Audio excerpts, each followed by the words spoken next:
Bob and I are going to demonstrate outside line fighting versus inside line fighting.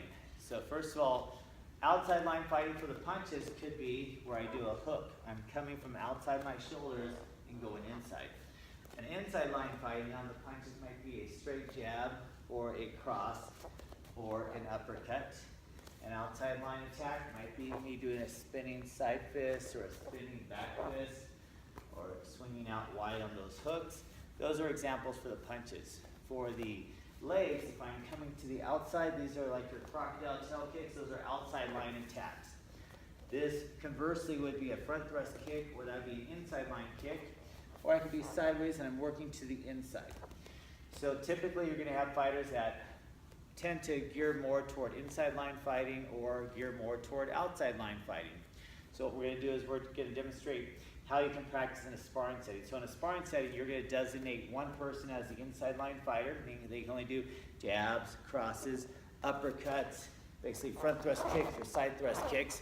And then you're going to have somebody designated as the outside line fighter. They can only do the hooks, the spinning side fist, the spinning back fist.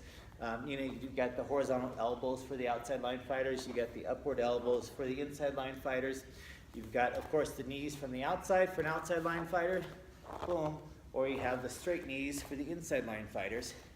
So everybody's going to kind of mix and match.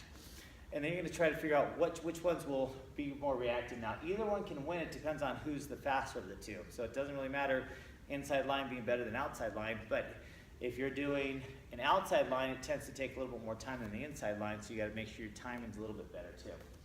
So let's just say I'm going to do a low line crocodile tail kick like that to Bob. But in doing so, if I look down, that's a good opportunity for Bob to do an inside line fight, which would be a jab. So I'm going to let Bob hit me in the face because this is what you see a lot. The guy will kick, and then he'll drop his hands down, and he just got you there. So that's a great example of, in this scenario, the inside line fighter won that drill.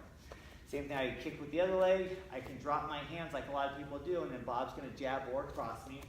Boom, and it's there. Boom. Keep the opposite hand up. And then what we're going to do is I'm going to come in straight, but Bob's just going to kind of move out of the way and do a hook punch. So if I do inside line this time, he's just going to take this hand and hook me in the face. He's going to move to the side away from my punch.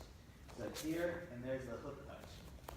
He could have hit real close, so I might be doing bam, bam, bam, and he might be going from the outside going around my gloves. I'm going to do a front thrust kick, and Bob's going to do an outside line attack. So what happens is if I can get my front thrust kick to him before he gets a chance to hit me, I'm going to win. But if Bob can move out of the way on that first kick, do an outside line kick, that's what he's going to do. So let's have you do either leg, and you're just going to kick the leg that's not kicking you. So I go here, he moves out of the way, and there's the outside line attack. So that's how you want to kind of drill it. Now, sometimes you're going to have to do it at the exact same time. Sometimes for it to happen, you're going to have to be faster and initiate it a lot quicker, but that's how it's going to trade off. So you can just start by just doing tit-tat, back and forth. I do one outside line attack, you do one inside line attack, and we'll pause in between. So we're not going to do it at the same time. So I'm going to attack you, you're going to let me attack you and kick you here. Now you punch me here. Boom. Outside versus inside. I do a different outside, he does it a different inside. Maybe the face is open, there's an opportunity. Maybe this time we'll reverse it. I'm going to do an inside line attack. He can block or just take it, and then he's going to do an outside line attack. Boom. And then same thing, I'm going to do a front thrust kick, inside line. Boom. He does outside line. I can kick high outside. He might kick me right forward in the leg just with the straight line. Boom. Lock out that kneecaps. So the whole deal is you can mix and match this drill. You can do this drill for months. It could be tit for tat. It could just be like, boom, outside line attack. The other person goes, boom, inside line attack. I can go, ooh, inside line attack. They can go, boom, outside line attack. And then you try to time it. Then you put it into sparring action. While I'm doing these inside line attacks, the opponent is going to be doing outside line attacks the whole time. Try to work all the drills in there. And then you add that into a move about, and you work the space within the ring.